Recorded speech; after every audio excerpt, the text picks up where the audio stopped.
njengemeya yaseThekwini, lo mcimbi wanamhlanje owenziwa bemboni ezokuthutha okosomabhizinisi esiqhenya kakhulu ngabo ngoba iyona mboni yodwa yabantu abamnyama esiqhenyayo ngayo ngoba i-100% black owned and yenza ukuthi impilo zabantu zibe ngcono.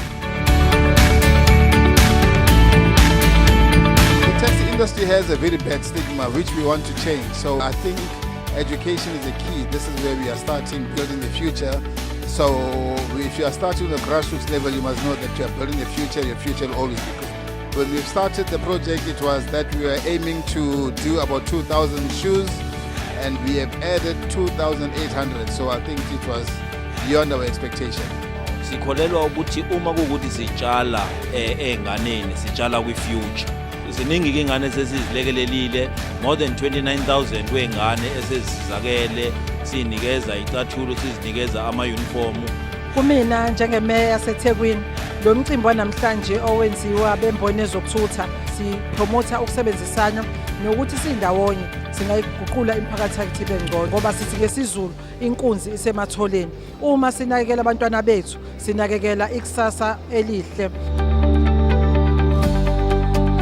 We fully support what Santaco and other business people have done to contribute school uniforms because we know how it's going to change the lives, especially of the youth.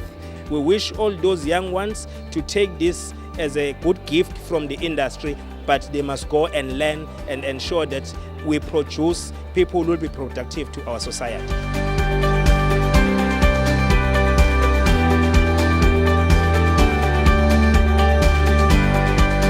Ngiyathanda ukuthola izicathulo futhi mengizithola ngizozisebenzisa ngoJanuary mase sekuvula izikole.